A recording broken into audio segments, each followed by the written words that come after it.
This is Keri Peck, and we're here at the 45th Annual Great Oregon Steam Up 2015. And yeah, so this is Sunday of the second weekend. It runs the last weekend in July and the first weekend in August. So real quick, check them out on Facebook at antiquepowerland, and check them out on YouTube at Antique Powerland, and check out their website, antiquepowerland.com, and get all the information for next year. But if you like old tractors, trucks, cars, steam engines, we got all that for you today. If you like tractor pulling, we got that. Swap meet. Yeah. So here at 10 o'clock, we're gonna have opening ceremonies. So I'm just gonna step aside, and there will be a moment of silence honoring our veterans, and then the national anthem, and yeah. So you got time to run to the fridge, grab some chips or beer or whatever, and have a good afternoon. All right, we'll see you. All right, so you might be asking yourself, well, Keri, it's the last day of the show. What should I bring if I'm thinking about coming next year? So I put together a list. So, grab your pen and paper. You want to have good walking shoes, and a t-shirt, and maybe a hat, and sunscreen, and maybe some water. Definitely some water because it's hot. And cash, because cash is king. And yeah, other than that, just yourself, and leave your dogs at home. If you do bring a dog, they have to be on a leash, because we don't want, there's lots of noise and stuff. We don't want them getting loose and whatnot. And we don't want them left in the car, because we know hot cars and dogs don't mix. So real quick, I gotta say thank you to Pamela Barachek, the executive director, for letting us do this today and letting us in for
back to it on the top.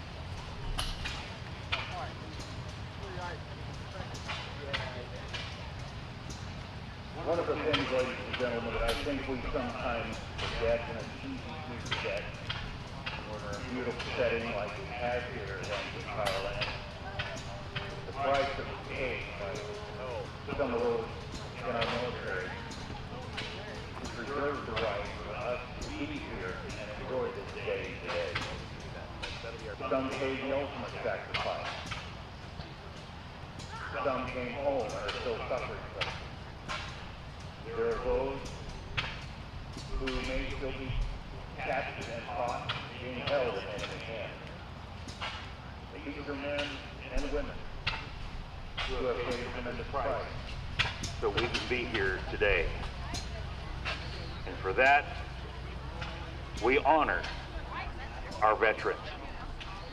Ladies and gentlemen of the military, thank you on behalf of Antique Powerland, and all of us here, the museums, for your service.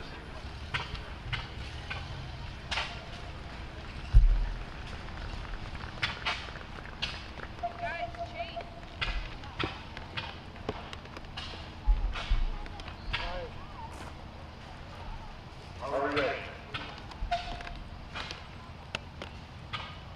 Gentlemen, turn it up to half staff, please. We are raising our colors. Half staff.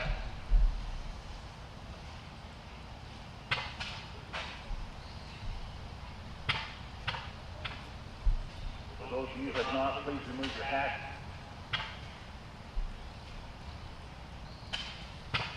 Military personnel are working well to stand at attention if you wish. We will now have a complete moment of silence to honor the military.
Thank you, ladies and gentlemen. It's a very special time for us all here at Powerland. We honor our veterans. Fantastic game plans for the show today. We have Minneapolis bowling, very old. As our featured graphics here, I'm standing here looking at the display, folks, and we have a couple that are not in the very old dress. They are in all the grad reading for the military. You guys will have to come by and look at these. This one right here is a 1951 Minneapolis CASIM, and it was built as support to the Air Force specifications and listed cargo, pulling cargo, and it's just about the Korean War vintage. This beautiful old tractor was restored back in 19, restored back in 2013. The one right next to it is also dressed in military colors. It's got a big football on the front. Help move tractors around. This is the R model. It was built to the Army specifications. Beautiful old vehicle. Well stored. We have many other pieces here this morning. We have an old 1980s that actually have a very good here. We have Minneapolis TV. And we also have something right down here that I think you guys might.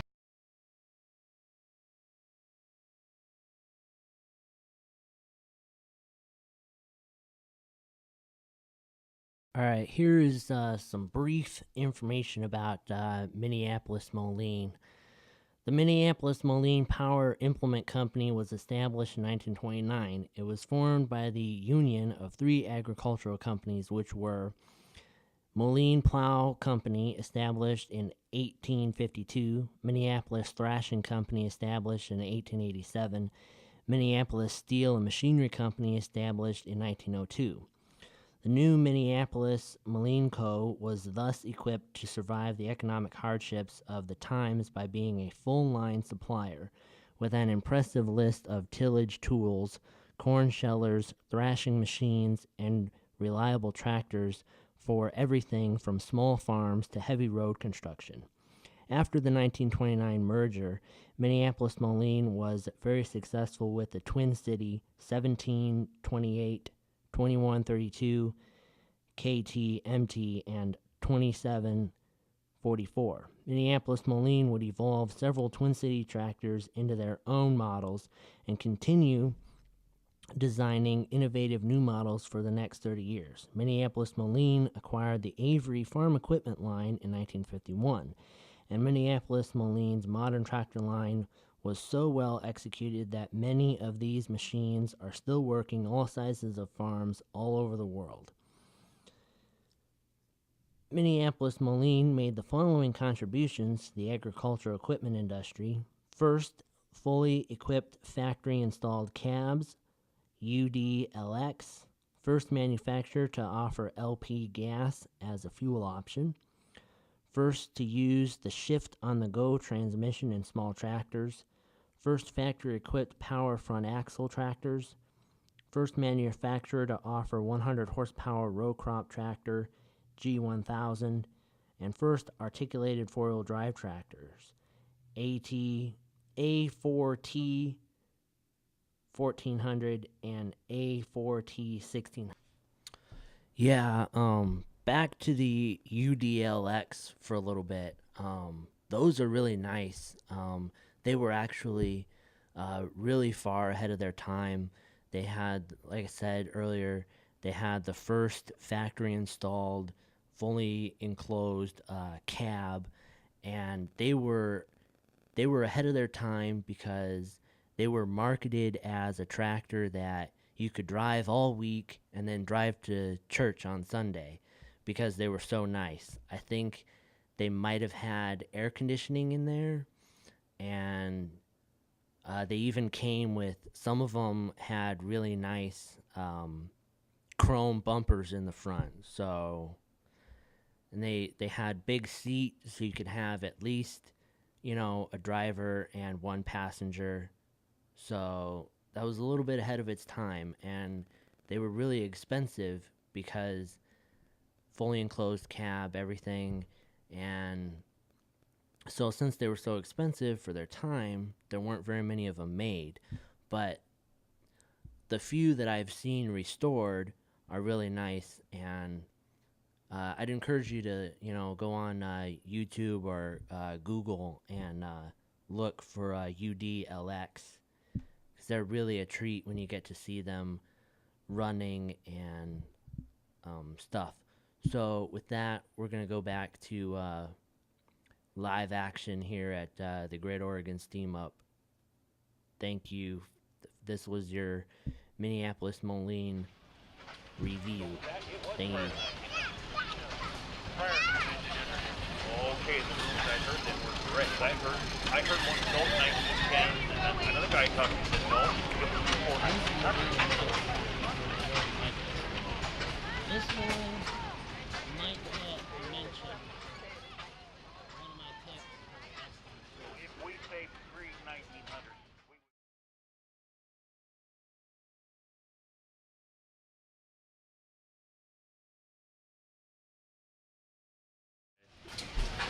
My name is Philip Richard, the Oregon Military Museum in Happy Valley of Clackamas County, Oregon. Look at some of our vehicles here. This is our 1918 Liberty truck. Started with a lot of parts missing, and we managed to replace just about everything that was originally on the thing now. And it runs. That's because we don't want to have to push it. Did this truck actually see any wartime? Did this truck actually see any? No, most surviving military vehicles have no combat history because they get over there and they get used up and they don't come back. This one was made early enough that it could have gone over, but we don't think it did. Let's take a quick walk around before we get rained on. Too late. So are these all diesel vehicles? No, actually most U.S. Army vehicles in the World War II period were gasoline powered. The Russians, the Germans, the British all used diesel because they're not so flammable. It's not until after World War II that we start seeing diesel in American vehicles. The Marine Corps used diesel during World War II, but the Army was pretty much all gasoline. The value of that was that you only had one fuel. Remember when we got this one? That's something with the Vietnam era. M274 mechanical mule. It goes about 25 miles an hour. Its carrying capacity is 130 pounds more than it weighs itself, so you can actually put one on it and haul it off. The driver has to get out though, and just walk with it. Another vehicle over here, the M3A1 Stuart tank, light tank of the early World War II period. 1910 to 1920. The U.S. Army used them to some extent. The British used them. We call it the General Stuart tank, but the British called it the Honey. Why was it called the General Stuart tank, and why was it called the Honey? Well, it was a tradition to name tanks after Army generals from the past, like the General Sherman from the Civil War, General Stuart from the other side of the Civil War.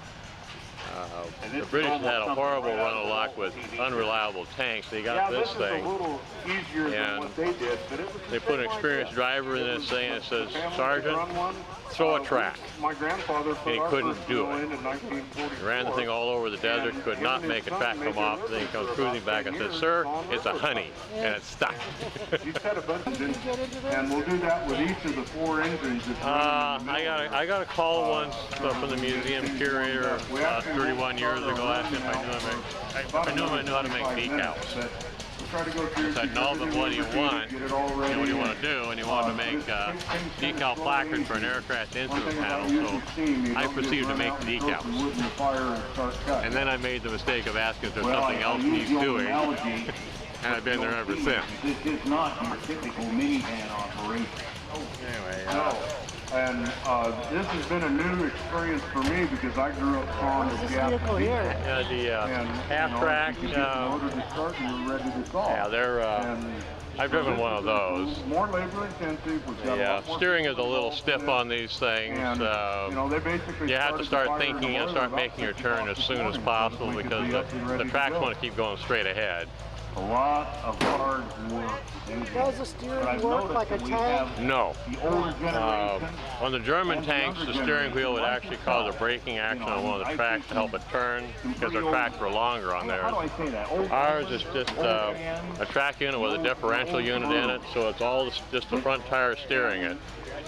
So you got to keep those on the ground and keep thinking about where you want to go and plan ahead. Gentlemen that are working here. There's no last minute ability to do The that. gentleman that's our chief engineer on the main engine has got a hand on the throttle that This is a you just got to experience it. 50s, 60s vintage M37.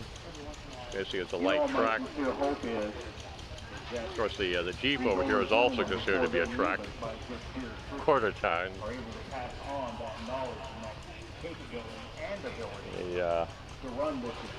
A lot of guys, they like to personalize these things with a particular, combat unit.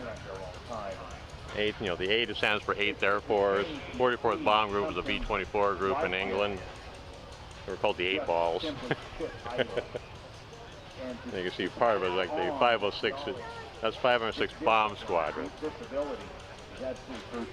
Now this thing. Yeah, tell us about that thing. This is the M18 Hellcat. Allegedly, it'll go about 56 miles an hour on tracks. You want to be real careful. It's like running on roller skates. High velocity, 76mm gun. The way these things were used when the German heavy tanks in particular show up, these things would be back in reserve. Then you got to call it as a tiger to be dealt with.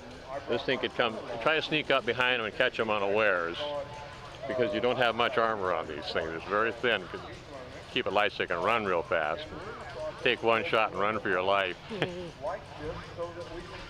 The armored personnel carrier, I think it's an M75, if memory serves. How many people can fit in that? That I don't know. I would guess at least the crew and probably at least 8 men for a squad. Do they have the doors open on the back? Yeah, you have a door in the back to get in and out. And how many people are in the crew? Probably a driver and a commander, maybe a radio operator, probably at least 3. And then What kind of engine is driving that thing? that I don't know. It's not one of ours. Is the engine in the back or the front? Yeah, it's in the back. Somewhere in there. Yeah, I'm not sure. Like I say, we don't have one of those. I've seen these on duck tours. Yeah. The duck is one of these accidents of military history. DUKW is telling it was made in 1944. It's amphibious. It has 6 wheels and it's all-wheel drive. That's what those letters actually come out to. So if it made in another year, it would have been something else. D just happens to be for 1942. The fun part about the duck is when the Army adopted the thing, well, now you have to properly test the thing. So what they did was they took it out in the Atlantic Ocean to make sure it was really seaworthy. And there was a sailboat that got caught on a sandbar. And the Coast Guard couldn't get to them. And they called the Army. This thing, when it came to a sandbar, it just drove over the sandbar. You didn't get stuck on it. Just drive over the sandbar, paddle along, and it got to people and rescued them. So it was a very successful sea trial, shall we call it. Complete with a live rescue. Now, I'm seeing some tools on the front. Can you walk me through some of that? Now, the long thing over on the side is that's a hand bilge pump. It has a mechanical one, but if that breaks down, you start taking water, you're going to have some means of getting water out of the thing. I've been in one that was actively sinking once. The little plate here is that's actually, if you're going into the water off like an LST ship, you put that thing up, it catches any water comes up so it doesn't splash directly onto the driver. Every little bit helps. It doesn't look like it is actually a very seaworthy vehicle. It could really handle, other than the fact it wasn't very fast, but it could get in, get out. And one of the real values in the thing is bringing in supplies instead of bringing them in a landing craft and dumping the ammo and stuff on the sand. It could keep on going to a better place for an ammo or supply dump. And years ago, we actually talked to a guy who was a duck driver at Normandy, talking about that bilge pump. Well, German shell hit the thing and knocked a hole in it. He's taking water, and he makes his supply run, comes back and says, I need another duck. This one's got a hole in it. It's full of water. Says, you got a bilge pump. Basically, they beat the peeled sheet metal back together, bit a little tack weld, and sent him back with his bilge pump running all the time.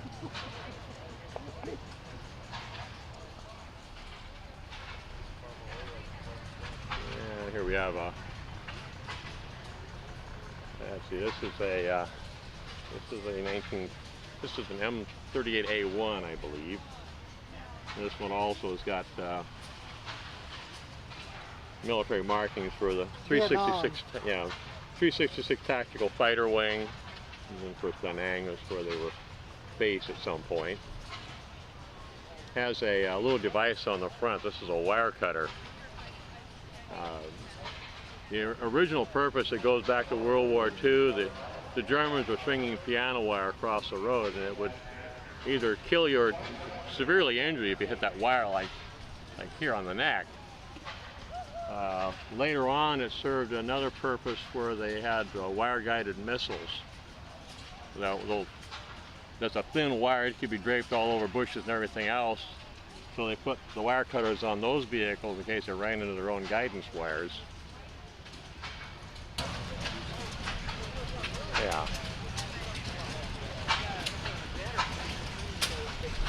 This is a quad 50. Keri's has 4 caliber 50 machine guns. That's the proper description of the weapon, by the way. These things were intended as an anti-aircraft unit.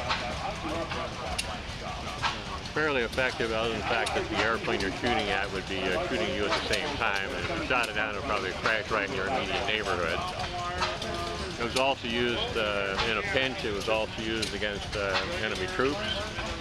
There was a gentleman here yesterday. It was in Korea. They were overrun by North Korean infantry. And they burned up all their ammo and burned up the barrels before they abandoned the guns. So they were no use to the enemy.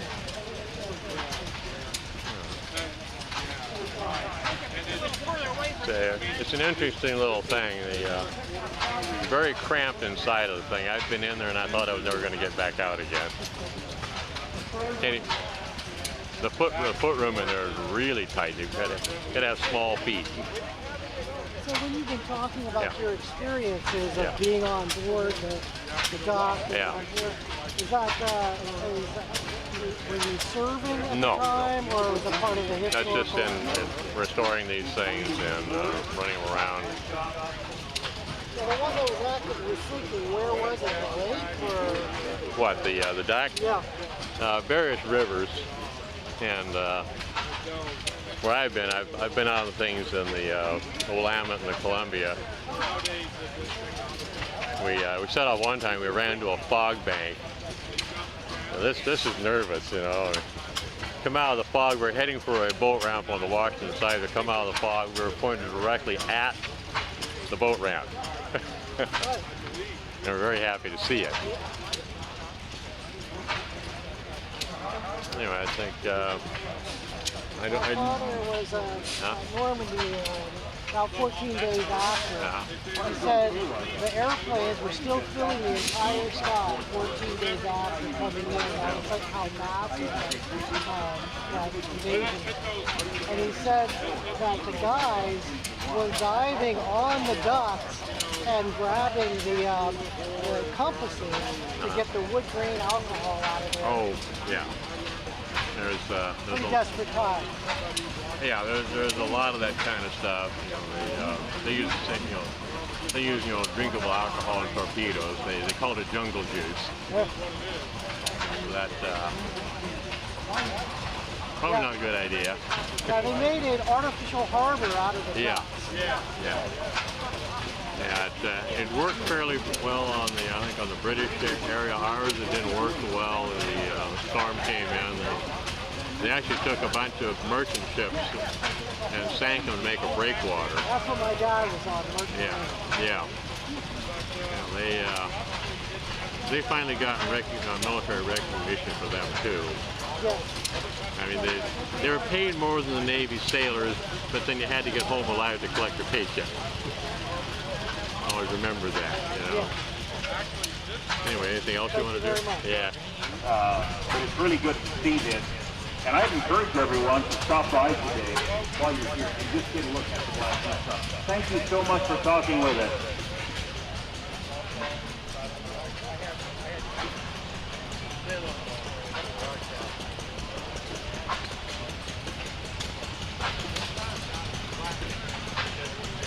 This is a pretty neat truck.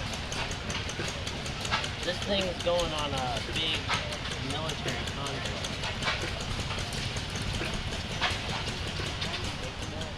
This is a pretty neat thing. This one's going on a military convoy. This is a guy.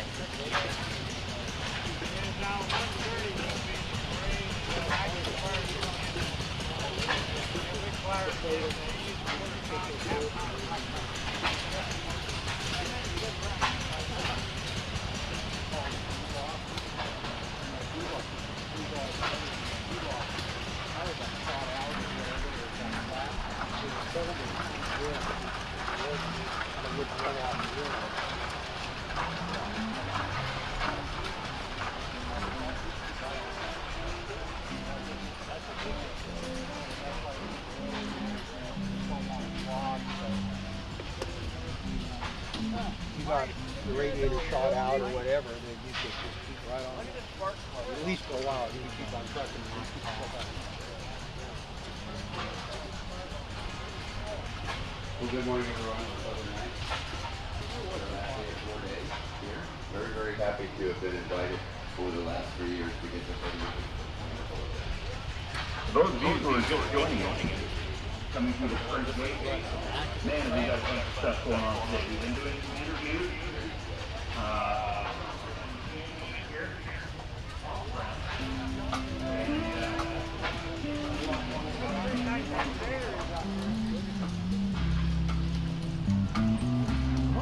I got one of the guys here with me from the truck camp.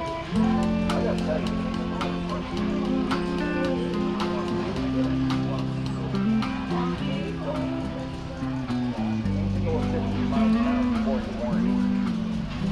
Let's think about that.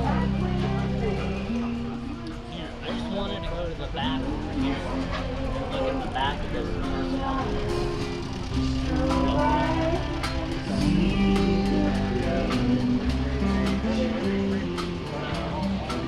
Yeah, that's the back here. So this personnel area. Drivers from there. Yeah.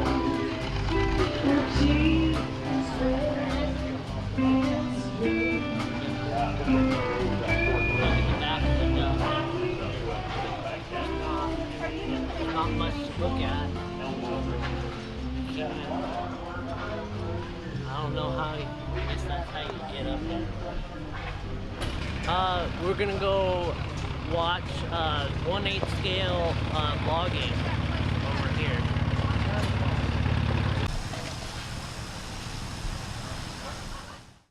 8 scale model steam donkeys. And which one are you going to talk about first? That one over there is a model of an American hoisting derrick. What's it do? Well, it was a hoisting engine originally. They used them on the docks for unloading ships and construction and that sort of thing. Very cool. We've just got this one rigged for logging. This donkey here I started about 4 years ago. It's still a work in progress. It's a 8 scale model of a Willamette Ironworks compound geared 2-speed yarder. And it's used to yard logs from the back end out in the brush up to the landing. And that's pretty much, it has a functioning 2-speed unit, so it's got a high-low. So What year was that thing in use? this one's about a 1926. And it's run on steam, is that right? It runs on steam for these shows. It's a lot easier to just run them on compressed air, so just for the ease of it all.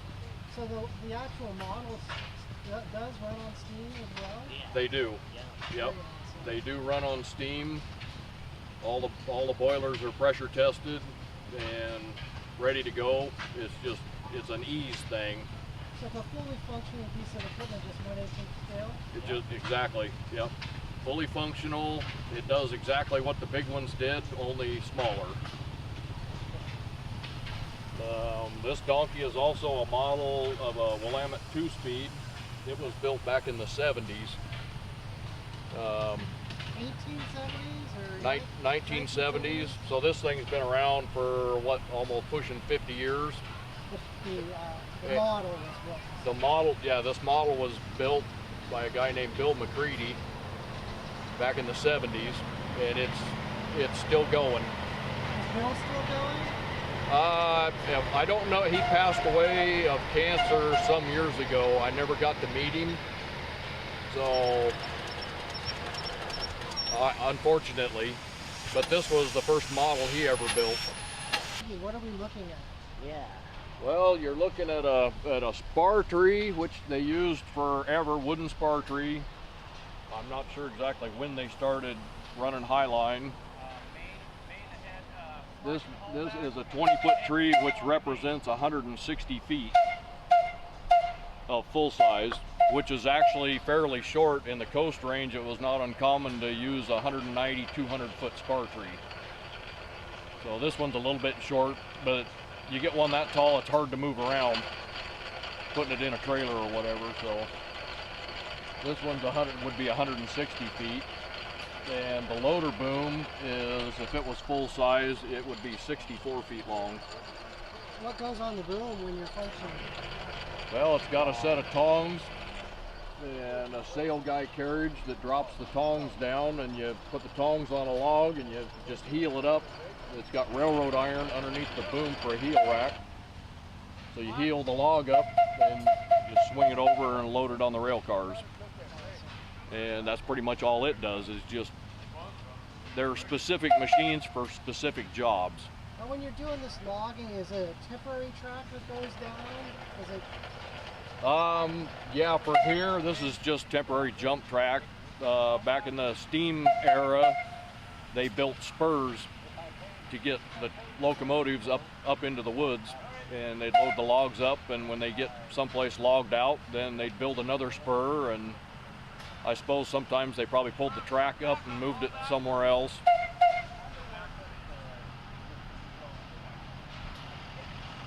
How are you guys practicing down there, figuring out that? Well, down there, we're using the yarder to offload the rail cars. And why does the guy keep blowing on the horn down? Those are actual whistle signals. The rigging guys call over to the whistle punk that's running the whistle. He blows a signal so the yarder engineer knows what they want. Because a lot of times if they were down over a hill, you couldn't even see the crew down there. All you were going by was what the whistle was. What's the code on the whistle? What do whistles mean? Various. There's a lot of signals. There's one toot means stop if you're hauling back. 1 toot is stop. 2 is ahead on the haul back. 3 is ahead on the main. 4 is slack. 2 and 1 is slack the haul back. And there's a multitude of other signals. Wow, very cool. And, tell me your name. My name's Don Freeman. Pleasure to meet you, Don. Pleasure to meet you guys. Thank you for doing this with us. You bet. And who's the gentleman over here? This gentleman over here is Brian Tour. And he's the guy that's responding to all the whistle signals? Yep. Yep. The whistle's telling him what they want. So if they send in the wrong whistle, he gives them the wrong action. He gives them what they asked for, and it may not be what they really wanted. And somebody gets hurt. Or worse. And the man over there blowing the whistle, what's his name? That is Merv Johnson. He's the one that started this whole fun and games playground deal. Very cool. And the two gentlemen down there? Adam and Ralph. Adam lives down in the Bay Area in California. He's a photographer for a living. And Ralph is retired. And me and Ralph built a sawmill some years ago, and we do some logging on his place and saw lumber, and he just come up to play this time. He retired last year, so now he's got a little bit more time to come and do this sort of fun. Excellent. Thank you so much for your time, sir. You bet. Yeah. Okay, if you look up high up there, you can see that red rider block up there, and they're taking the rigging out for the woods, and they're going to get another turn of logs. And so whoever's working out there, usually there's about 3 or 4 people out there. Right now we only have one. So they call out the signals and then set the chokers, and then they'll bring the logs into the landing. Now in the meantime, you can turn your camera up to the spar tree, and you can see that there's another set of rigging up there. See the yellow fall block and the carriage that rides on the skyline? That's hooked up to this other donkey, which is over here. And the one with the red rider block is the one with the guy with the black shirt and the red suspenders. And incidentally, that donkey, this is the first time that we've used that. The guy that built it's on the left with the hickory shirt and the black suspenders. He just finished building that. He's not quite done. He's got to build a sled for it and a roof. So you heard the whistles go in, and they're going to go ahead. If you want to go back over to the rigging again, they're going to bring in another turn logs. And you were saying earlier that you would not use these were not working with the same. Yeah, you would not see 2 systems of this rigged up in the real world. In the real world we're talking about is when they logged with steam. However, the basic idea of these systems continued on into the diesel era up until about the end of the 50s and the beginning of the 60s. Now, you can see 3 logs coming in. Well, he stopped it because he doesn't want to interfere with the loading system. Now what we're doing there is that's called a heel boom, because it picks up 1 log at a time, which they all do, and you move it over and set it on load. Now also you see those 3 logs coming in, and he wants to get the attention of the guys on the landing so he can dump them there and go back and get more logs. Oh, they're taking a log off. Now in the real world, somebody'd probably get canned if they had to take a log off. Probably, I'm not saying always, depends on the situation. Okay. And incidentally, that particular loading machine over there is hard to run. We're going to build another one that'll be easier to run. You notice it jerks around a lot. We'll be avoiding most of that when we get the other one built.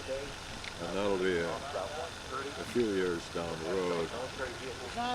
Is that an issue with the scale model or the loading machine in general? Almost everything we do here that's an issue here is an issue in the real world. For example, if you want to pan back over to those donkeys again, the hoist, the brakes and everything have to be adjusted very closely. In a model, in fact, even more so, because your tolerances are a lot closer than the real thing. And the brakes can be very touchy. So anyway, oh, and see this? That log and that choker bell going up and down. That pulls the boom. Which way does it take it? Takes it over that way, and it takes power off the loading donkey to pull it this way. So you pull it one way with the donkey, and with the other way, that's called a squirrel chunk, or a small log. And using the weight of that, like a counterweight, pulls the boom in the other direction. And earlier you named what that rigging is up there? Okay, the red one, that's called a rudder block system.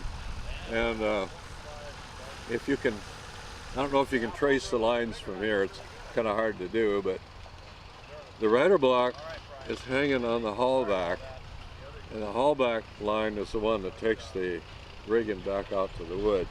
The reason for the rudder block is to get more lift.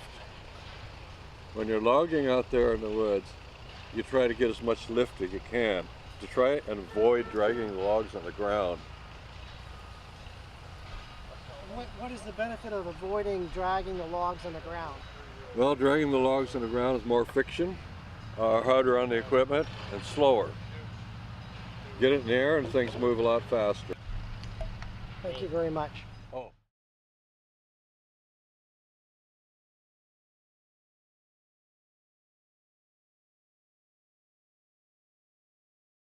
We're here and we're going to talk about train safety and yeah. What's your name? And my name is Steve Crines. I'm with I work for the Union Pacific Railroad as an engineer, and I'm with Operation Lifesaver. So, what are the important parts about train safety? Well, we're here just to help make the public more aware about staying off the railroad tracks, so we can, lower the fatality rate, keep kids safe, and teach the public, the laws and the rules about being on the railroad tracks. So, what should I look for when approaching a crossing as a pedestrian? As you're approaching a crossing as a pedestrian, you're looking for the lights and the gates to come down. It's actually illegal to cross the railroad tracks anywhere other than a crossing. So you want to only cross the railroad tracks near a crossing. Crossing just over the rail is actually illegal in the state of Oregon, and it's not safe. And what would I look for if I was in a vehicle approaching a train crossing?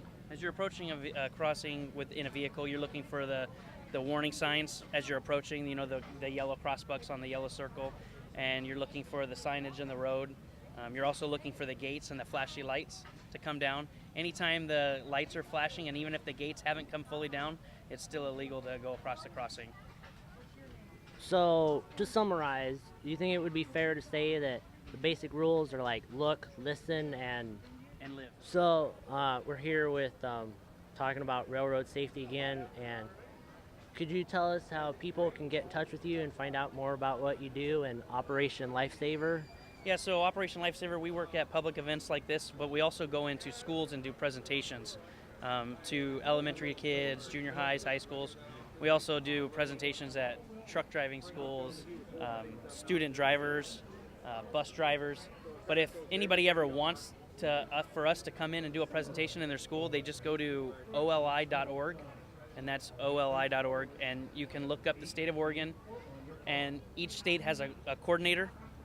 All you have to do is email that coordinator and put a request in, and they'll send out a couple volunteers to the school to do a presentation. All right, thank you for talking to us today.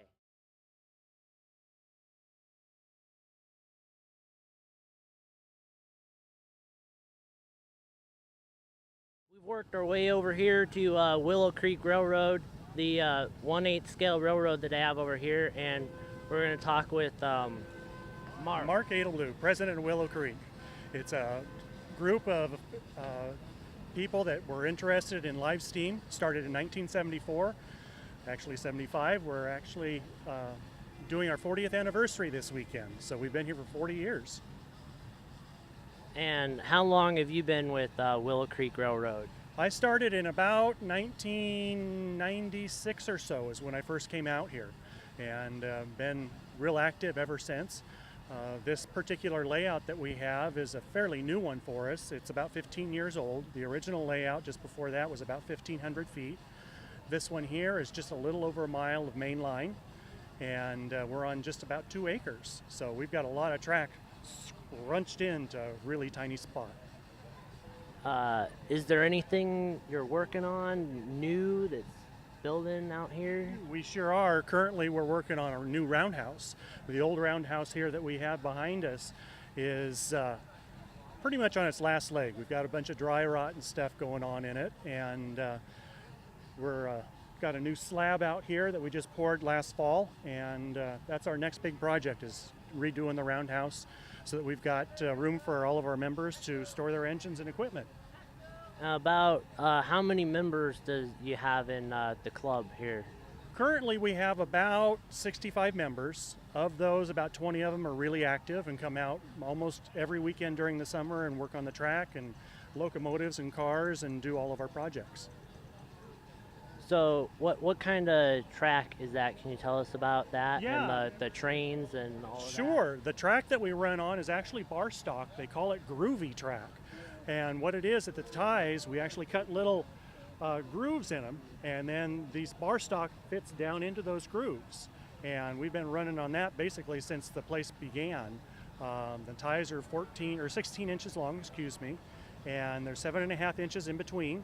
And all of our equipment here is basically a standard size, and any other club that is considered a 7.5 inch gauge we can run. All right. Yeah, how many trains do you have in the club? Oh man, I think we've probably got about 20 members that own equipment. Possibly a little bit more than that. About half of them are steam, and the other half are either gas, hydraulic drive, or battery powered. Very cool. So thank you for talking with us today, and we'll take a ride here in a little bit. All right. How many switches you have here? And Currently we have probably about 25 switches, and we've only got 3 of those that are remote controlled, and those are the 3 that come into the station out here. There's a box out there that has 3 little switches, and they actually run on wiper motors from cars. So it pushes it over, and it's got limit switches so it knows when to stop. And all the rest of them are locked down. Our circuit, like I said, is a little over a mile of main line, and you don't have to touch a single switch other than those that are coming into the station. And there's 3 loops that we go around. Wow, it's quite the it must take quite the team to maintain the beautiful scenery that we have here. Yeah, there's quite a number of dedicated people that come out, like I said, almost every weekend. We've got at least 5 or 6 people here almost every weekend during the summer, between Memorial Day and Labor Day, and sometimes even before that and longer, and depends on the weather. We're kind of a fair weather group, and if it rains too hard, we tend to get underneath the trees and try to stay dry. Yeah. But for the most part, we're out here working on it. Do you guys have a shop that you work on the equipment? Actually, no. The only shop that we have is just a little tiny building, and we just store some tools on it.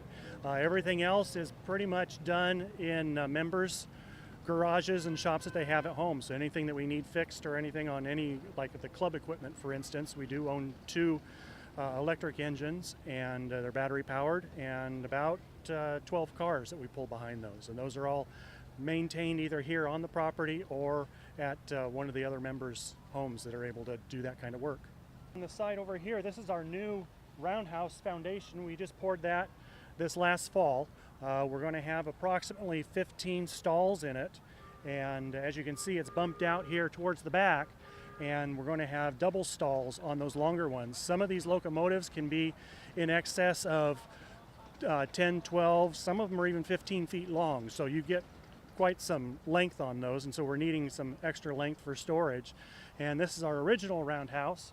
It was built in the late 70s, mid to late 70s, and unfortunately ravages of time have gotten to it, and we're getting some dry rot on the bottom of it, and just needs to be replaced. Unfortunately, things wear out, and this is one of those things. So if people are interested in finding out more information about your club or joining, how would they go about finding out more information and contacting you? Or they could go onto the web. We've got a website. If you Google Willow Creek Railroad, it'll come up. It's willowcreekrr.org, I believe. All right. Thank you. You're very welcome. Thank you. It was very nice talking with you. Thank you for being with my friend Kyle, and he's going to talk about his layout.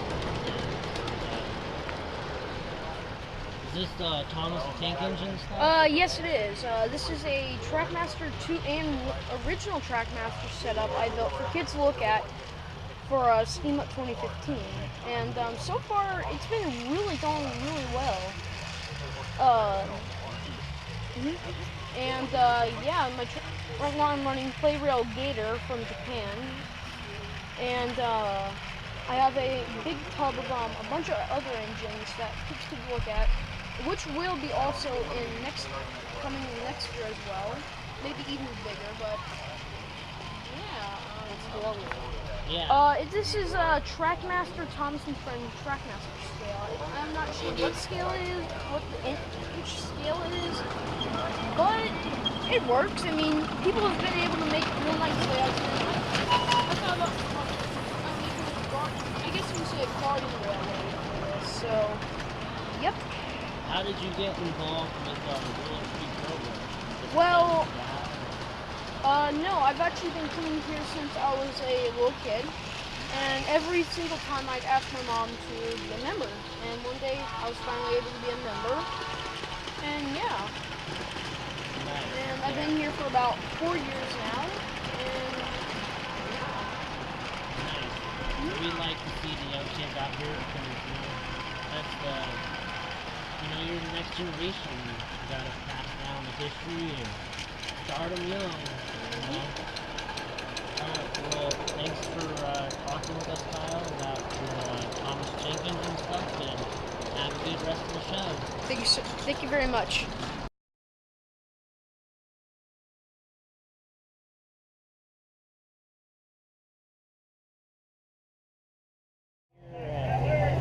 Willow Creek Railroad, and we're loading up here. I don't know, we'll see if we get loaded up here. This should be interesting. I've been on the Willow Creek Railroad a lot. I don't know if I've ever been on one of these steam trains, but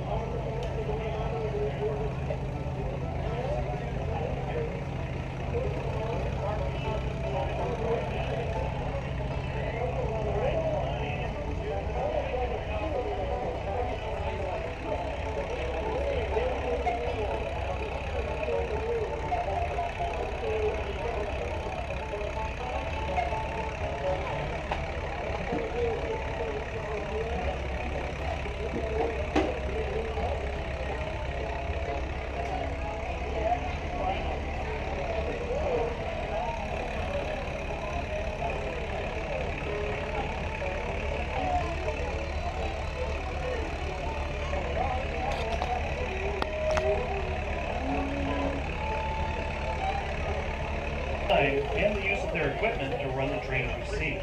None of the Willow Creek members receive any compensation for the use of their equipment. Almost all of our operating revenues come from generous donations from people like you. Please give generously so that we can keep improving for you.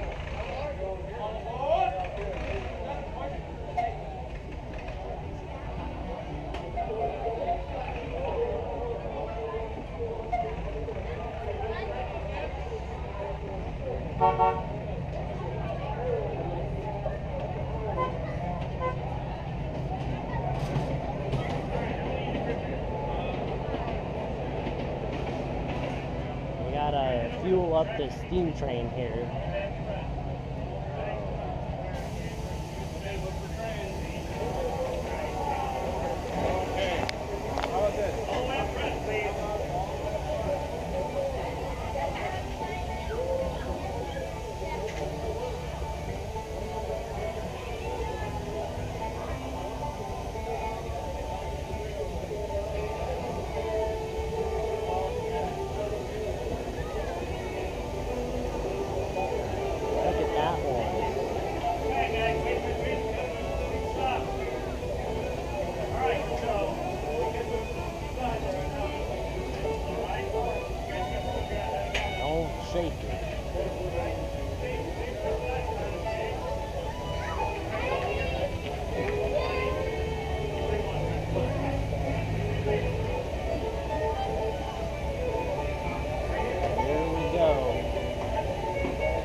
Right.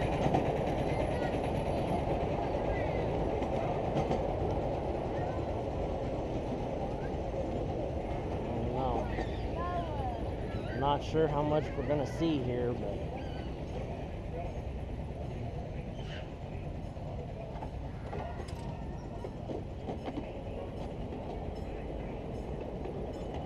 this is where it might be nice to have a chest mount, but oh well.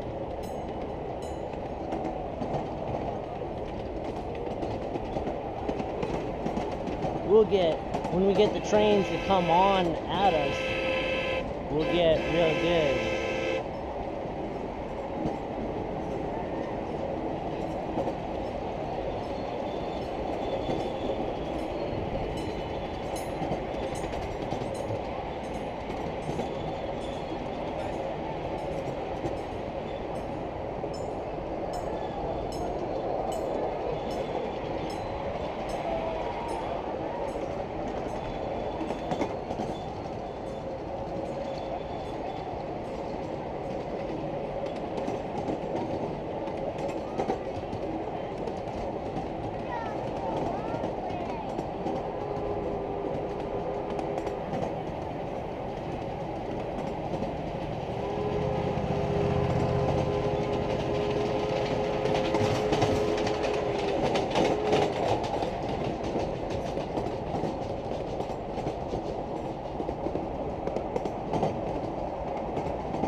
So, I don't know, this looks like this is the middle loop.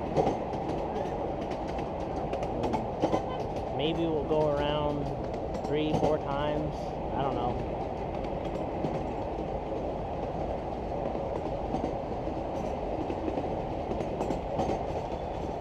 Oh, this is a nice break.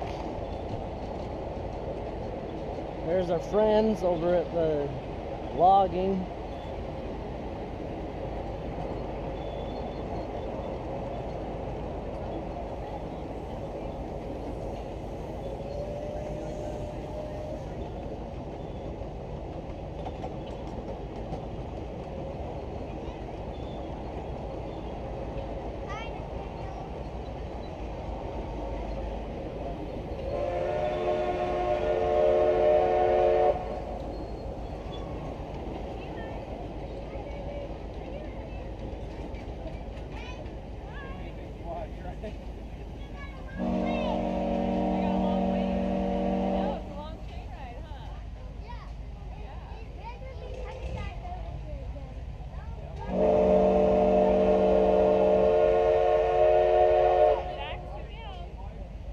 Yep.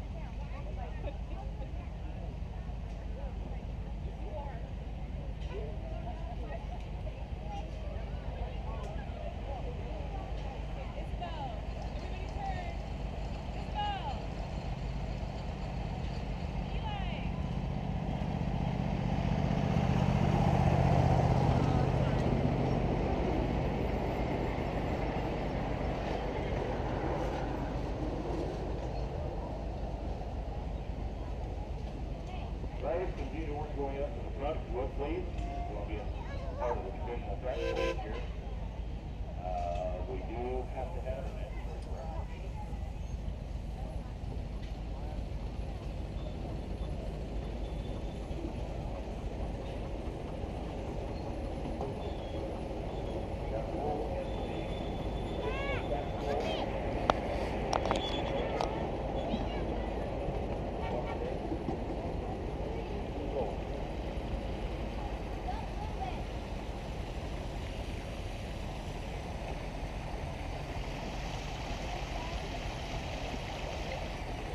Very nice water feature.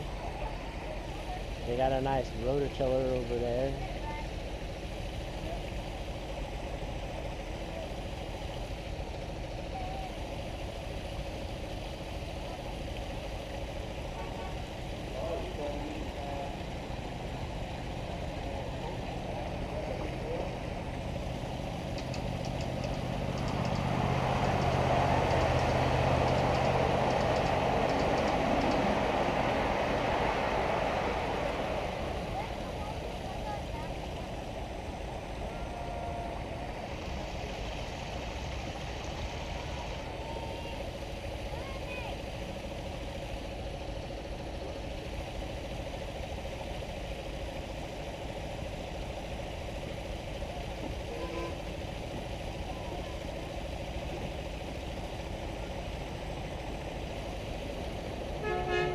So, as they were explaining, it's all automatic switches, except there's one that's not.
See, we've moved inside. We're on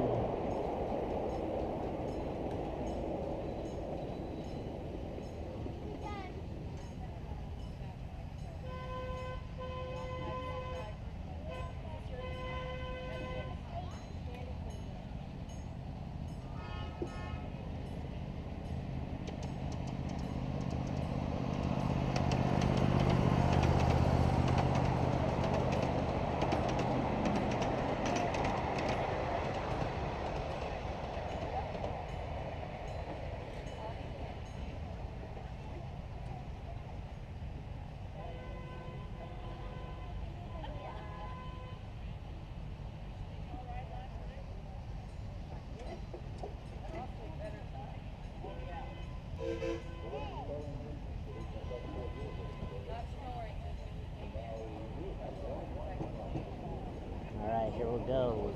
We're going again. They have a nice little seating area here for the members of Willow Creek.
Got to come around one more time.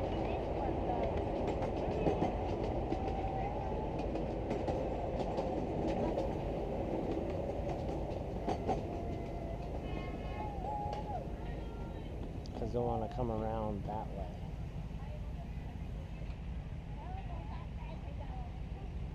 No, sit down.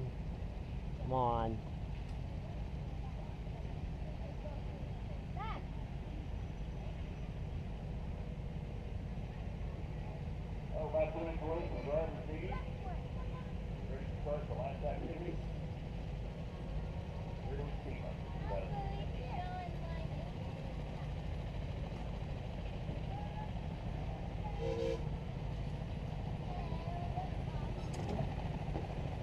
Alright, here we go.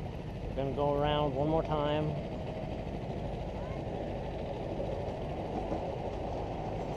Hey, come on. Keep your hands inside.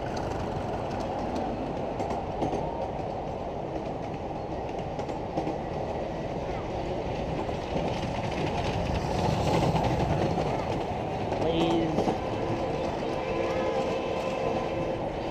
Going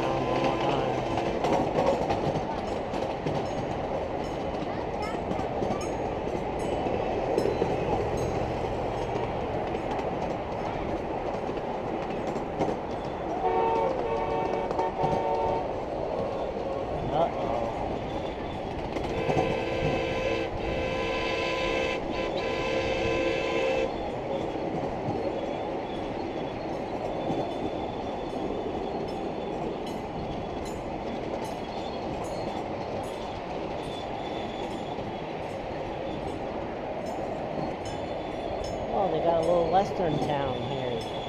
Huh. Cool.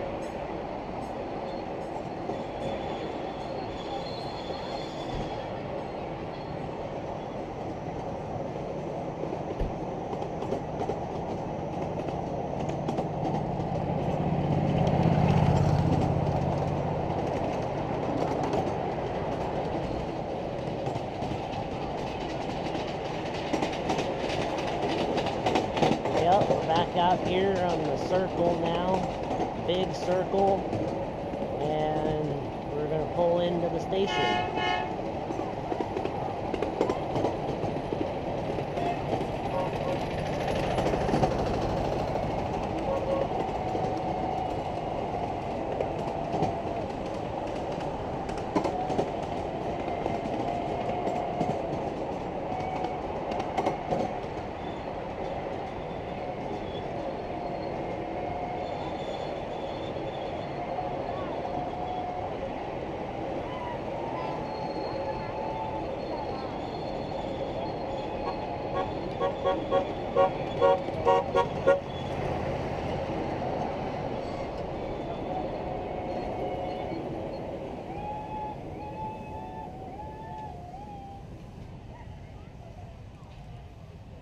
We're just gonna wait here a little bit.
My name's Kathleen Mason. I'm with the Old Aurora Colony Museum up in Aurora in the heartland of the French Prairie area of the Willamette Valley. We are really proud to announce our Aurora Colony Days beer garden that the Aurora Colony Day will take place August 8th, next Saturday at Old Aurora. And in Aurora, we're going to have a parade, we're going to have a big street fair, and also for the first time, the Old Aurora Colony Museum will have a beer garden. The beer garden harkens back to the day when the German settlers would have big dinners down at the state fair, when their band would play for dignitaries, and when they were very, very much involved in the French Prairie region. So we decided it'd be great to put together a family-style beer garden. There'll be root beer floats for people to purchase. There'll be beer provided by Seven Brides Brewery. You can taste some of their microbrews. Ebner's Meats will also be on hand selling some of their sandwiches. That will be right on Main Street in Aurora, in the town of Aurora, just off the I-5 and also the 99 East. Let's see, what other information can I give you? We're going to have this wonderful parade, one of the longest running parades in the state of Oregon. People might use this opportunity to come up and reacquaint themselves with Old Aurora Colony, because Old Aurora was started in, founded in 1856 by German and Swiss settlers who had migrated from their Christian communal site in Bethel, Missouri. They went across the Oregon Trail. They were originally going to settle in Willapa Bay, but because of the weather, they decided against that, and ultimately they settled by the edge of the Pudding River, starting out with just a few orchards, but within the next 15-20 years, they had amassed 20,000 acres in communally owned property. Their children intermarried with some of the more prominent members of the Oregon pioneers. Some of their children went to Yale and Harvard and became doctors and lawyers. Their descendants are still around to this day in Oregon, and many of them do actively help to support the Old Aurora Colony Museum. So we really hope you'll come out next week, next Saturday, to see us.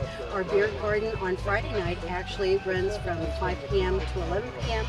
And then on Saturday, the beer garden will be open from 12 noon to 6. We hope to see all of our friends and family there to rediscover the Old Aurora Colony. Thank you. Okay. This beautiful quilt was created by Marjorie McCants. Marjorie McCants' parents were some of the founding members of the Aurora Colony Historical Society back in the 1950s. By 1963, they had incorporated, and they also decided that they were going to have a regular museum. So one of the first buildings that the Aurora Colony Historical Society purchased was the original old ox barn from the 1860s when Aurora was being created as a settlement. So Marjorie's quilt does have help to show the buildings that were major landmarks in Aurora and some of the buildings that are still remaining. The old Colony Church, unfortunately, it was dismantled about 1911, 1912.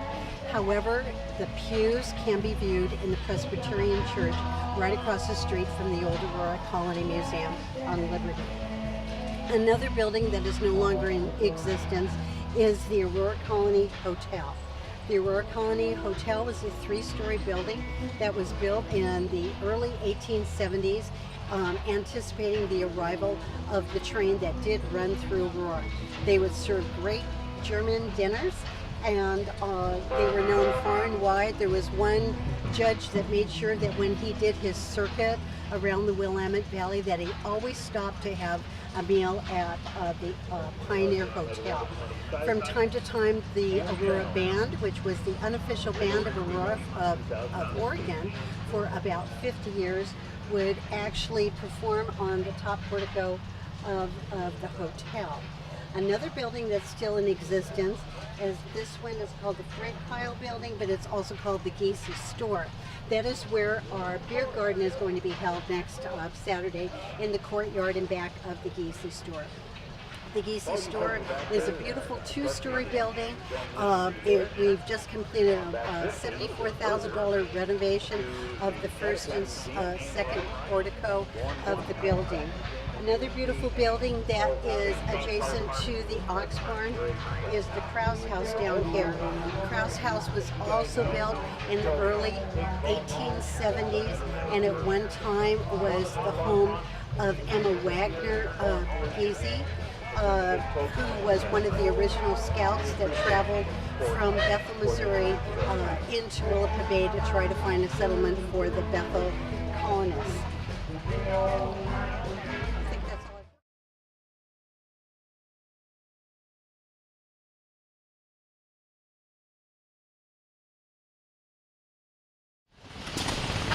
Alright, so we made our way over here to the stationary gas engines area and gasoline alley and underneath the trees, and we're just gonna walk through and show you all of the beautiful stationary gas engines that showed up for the show today.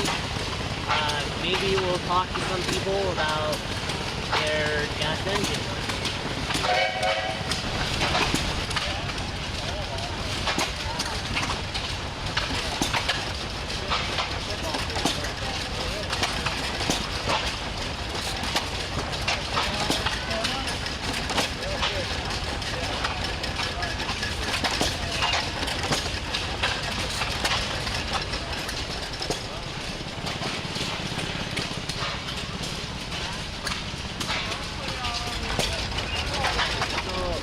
Tell us your name and talk about your engine. Well, my name is Jim Brown, and I started with these engines almost 15 years ago. And I was working on a habitat house, and a guy shows up to fill up in the back of the pickup. I was curious, and my curiosity has led to something like 60 engines. and I have 14 of them here today, and most of them are running, and so here they are. And most of them are hitting this engine, which means they fire only when they need to, and they're controlled by springs and levers, and they're just here. And I buy them. Most of them are rusty, some of them are seized, they won't turn over. So I take them apart, clean them up, and do whatever it takes to make them run. And I have a friend who's a machinist who helps me if we need to make parts. And so we do that. The engines have pulleys on it. They run flat now. If you were out in Oklahoma or anywhere, and you had your head flat and eyes on the window, and the wind didn't blow between you, and you punch the window and pump water. So small engines, used to pump water. But they're also used, and they're examples I don't across the way, where they're used to pick corn kernels off the cob, and another little machine that makes corn meal for itself. This engine came out of a ranch over in Elgin, Oregon, and it had been melted up to a bug shop. So they were cutting firewood, cut like 60 inches, whatever it was, firewood. And a friend of mine brought it from there, and I got it from him a few years ago before he passed. And that sort of is a part of what happens is somebody typically gets to where they can no longer operate these things, and they then become for sale and available. And it's sort of interesting that after some time, engines find me. Because while I'm here, we're here at the SEMA, and several people come up with a photograph of an old engine, and they don't know much about it. Their parents probably owned it, their grandfather. And so I try to tell them what it's about. You know, and if they want to sell it, if I'm interested, I'll buy it.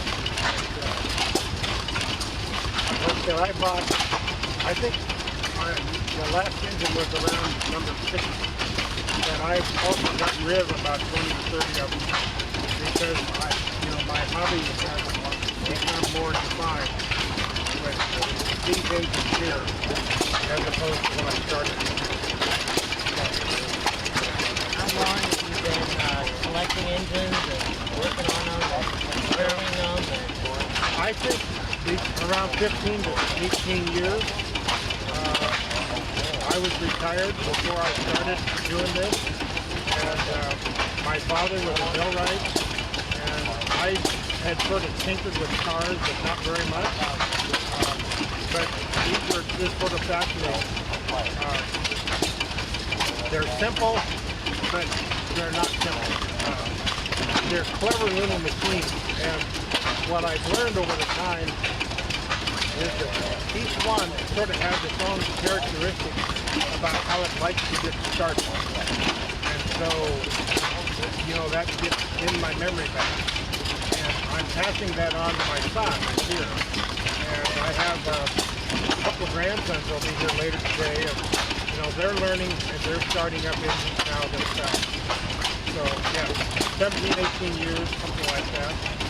And, I live in Eugene, and I do most of the work in the basement of our house. But things like painting and that sort of thing I don't do in the basement. I take them outside and do that work outside or in the carpet. This right here is an 8-horse Monarch, and it weighs 1,250 pounds. Get it out of your basement. Well, this one doesn't go in the basement. It goes in the shed in the carport. But these others on wheels, I just pull them out. And I have a friend who comes over and helps me drag them up into the carport where I then load them into my trailer, and I can bring 6 engines at a time, and I have an electric winch to help me get them in the trailer. So I first started just pulling them up with having small engines, but as the engines got bigger, even like the come-along became a lot of work. Now I just have to press a button, and the electric winch does the work. I don't remember if we identified who you are. Yeah, you did. I'm Jim Brown from Eugene, and I got into this because of an engine showed up at the Habitat House, and that piqued my curiosity. Yeah. So thank you for talking with us today, and have a very great show. All right.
One of the other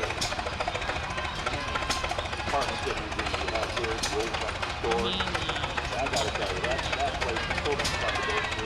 Even an old boot like me, I'm still to be there. We've got an original flower brand. Fun of working on that place for years ago. And actually running the flowers to make real, honest to goodness, the look of homemade folded. I thought about the two of that last time, and took it home. My wife made the whole thing bread and I've got booty pants here with me from the store. I can cut you the green section in here. Kind of get an idea of some of the things. Booty, one thing I want to ask real quickly. You know how old the flower grinding mill is here in the store? It was built in the 1860s and it used to grind all of the grains in the Wilsonville area up until World War I. Wow. And now we have it here in the store, being preserved for many more generations of people to come and look at it. Now, if they fire the mill up this year? Oh, we fire it 2 times a day. And we've been grinding corn as well as wheat. And we sell from Bob's Red Mill as the grain. And then we sell the flowers as country to the new Model Village Museum. Without the instant, I'm glad we got a good whole food flour, so I don't need to relate that bread at home. But one other quick question, but one other quick question I can ask you guys. When did you actually open the finished store? Our group started in 2005.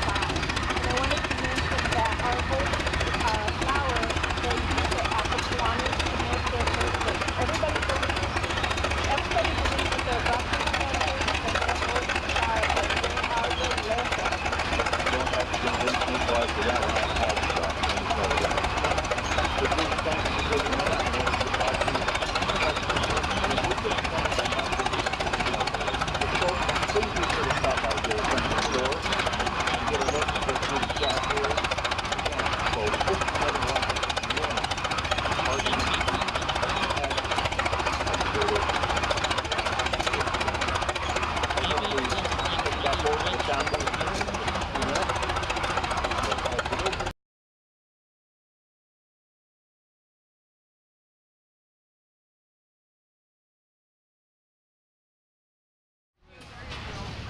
now we've walked over here back to the parade road, and we've got pedal tractor pull for you guys to enjoy. So enjoy.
He's busy, I guess.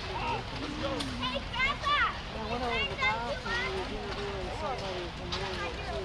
Go, Hannah! Go, Hannah! Go, go, go, Hannah! Go! She's smiling at Abercrombie.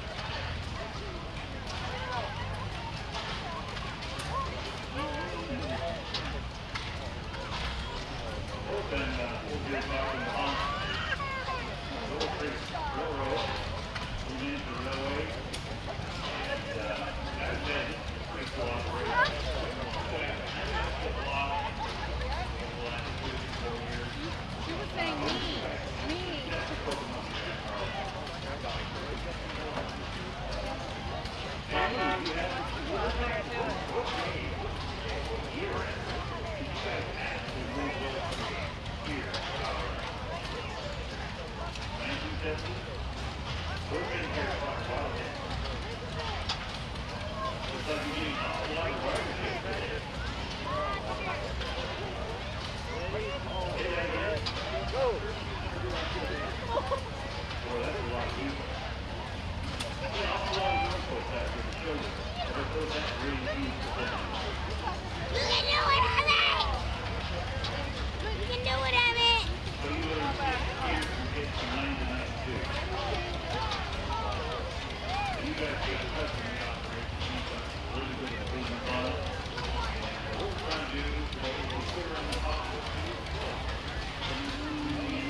we're over here at Branch 15 Wolf Ironworks building, and we're going to talk with Steve Johnson, the president of Branch 15 Early Day Gas Engine and Tractor Association. Would you tell us a little bit about Branch 15 and what you do? All right, Branch 15 is an organization, or the Early Day Gas Engine and Tractor Association is a national organization that has branches all over the country. We happen to be number 15 and have been since around the early 70s. I've been involved since about 1996, and I've been the president the last several years. And so most of these small engines, the small tractors and that kind of stuff are the people under this club, and we're all part of the Great Oregon Steam Up, which is made up of several different museums and groups and clubs. And will you tell us a little bit about the Wolf Ironworks building and what you plan on doing with that in the future? Yeah, the building behind me is our new museum building that will have our grand opening next year. And a few years ago we had the opportunity to acquire the line shaft shop that built the Timberwolf drag saws, and it was important. And so we acquired that entire shop, and we're recreating it in there. It's a line shaft machine shop that built drag saws. Drag saws is one of the things that our members restore and display. They were what people cut firewood for back in the early days to keep, for heat, to keep warm. And there were 3 major manufacturers of drag saws in the country, and they were all located in Portland, and this is one of them. So we've got all the original machinery they used to build them inside the shop.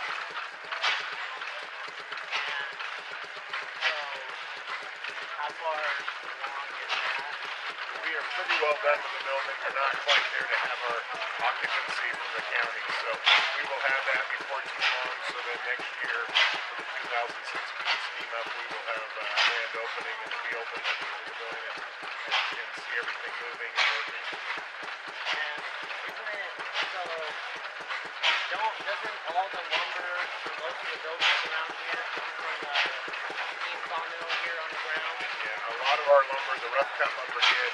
Some of it we bought for the interior part, but all the siding you see and all the beams inside all came from the cut here on the sawmill. Yep. And can you tell us about the mission of Branch 15? Well, it's to preserve all this old equipment and display it so people that have never seen it before can have a better idea of how things were done in the old days. Alright, well, thank you for talking with us today, and have a good show.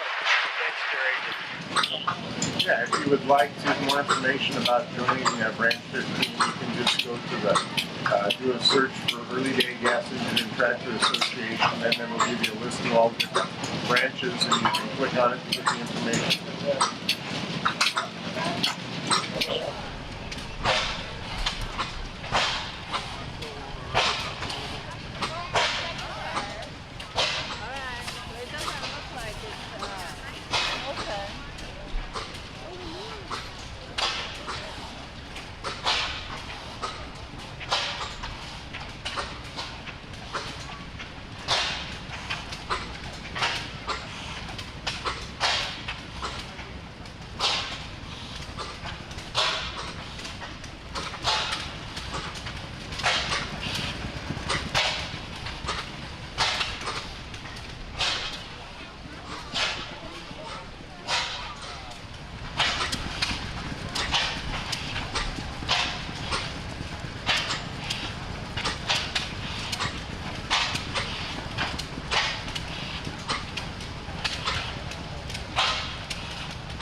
who monitors that. But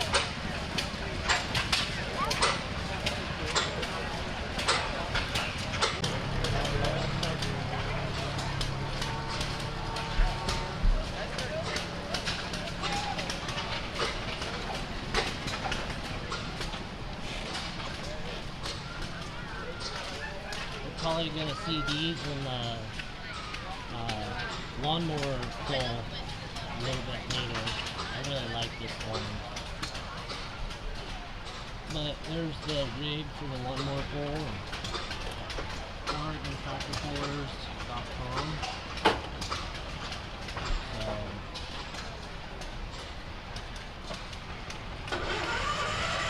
they got some great pictures of these Coming up on the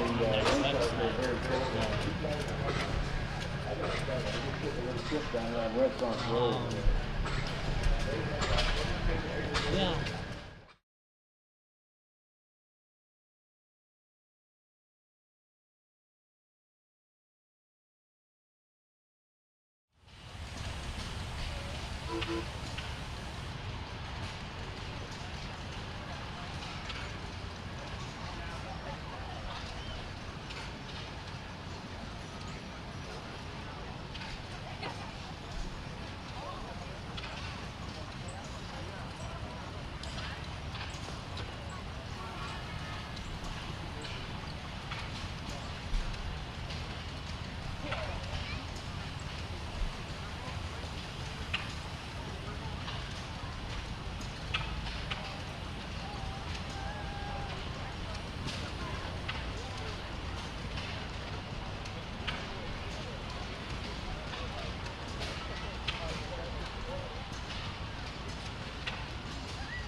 So here we're gonna fire off a couple of the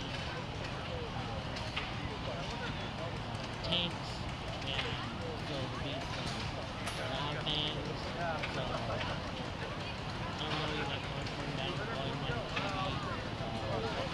We're pretty far away.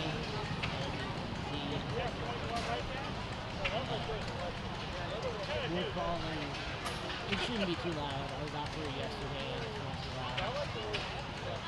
I was like right up in that white hole. So it shouldn't be too loud. We will edit it down the volume just a little bit. Probably doesn't keep really should be different right here.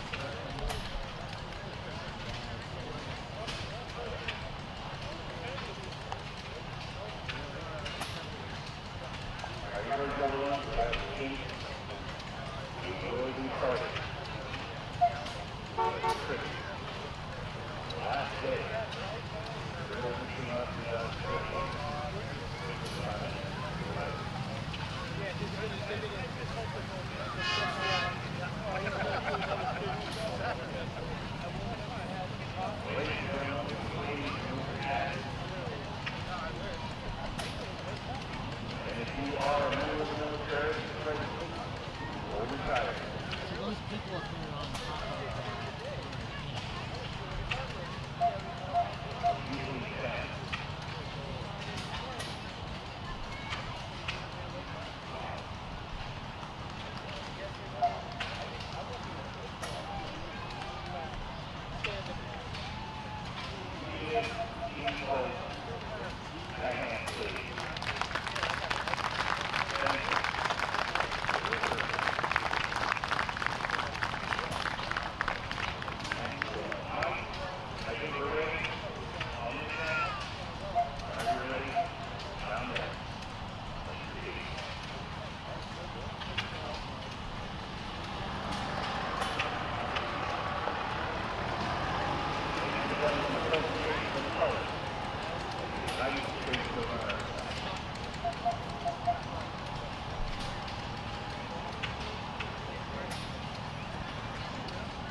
coming up we have here is a Dodge from 1942. It's a WC-53. This was built to be an ambulance.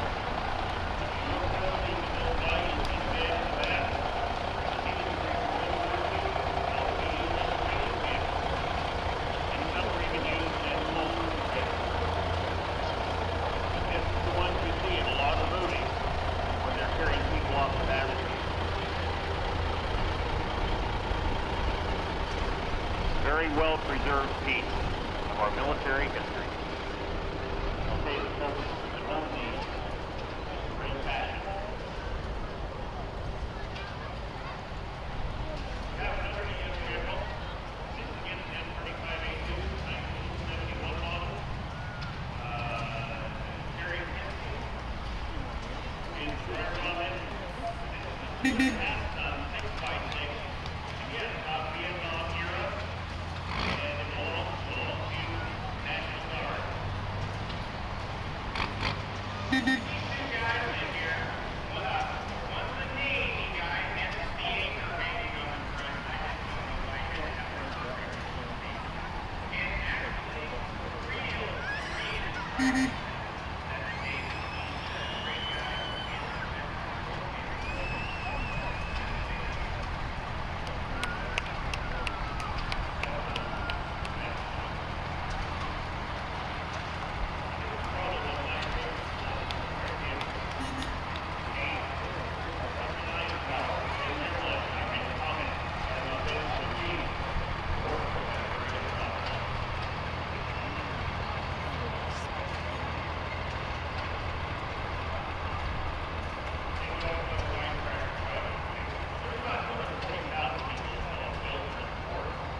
Dodge M37.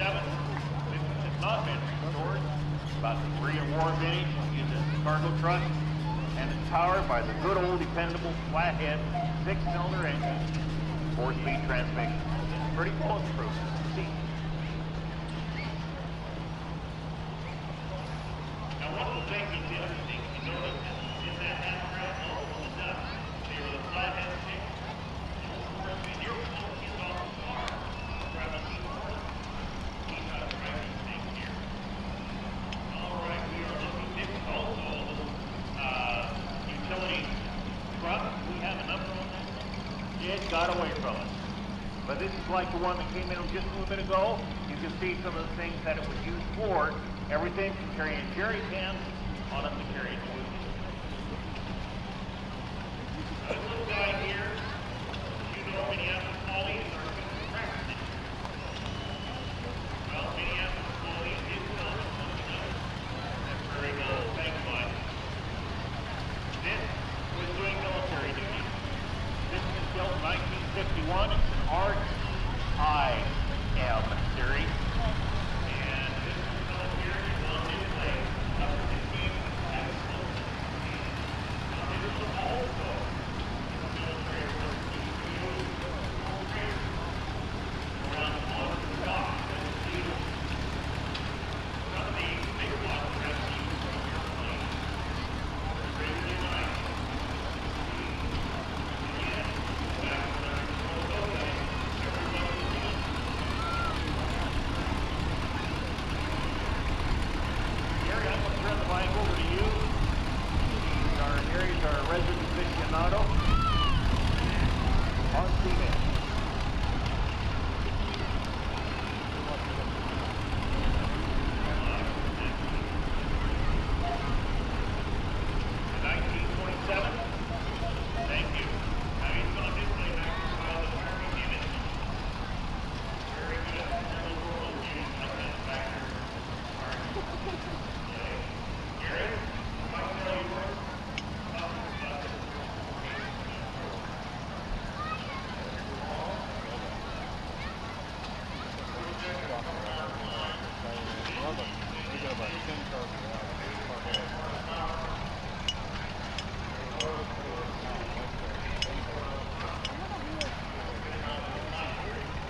they were gonna put that wheel on that wheel so we drive it, but then they decided to go this huge.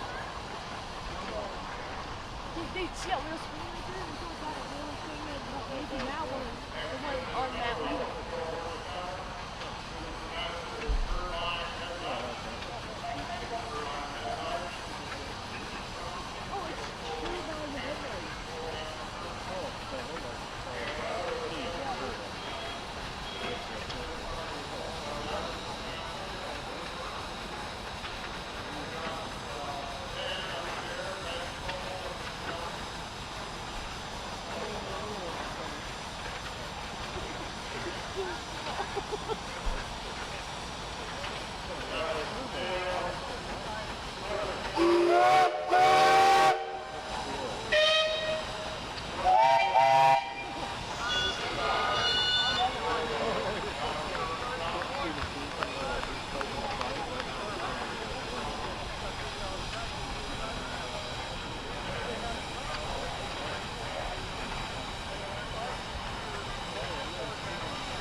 I'm sorry we missed that.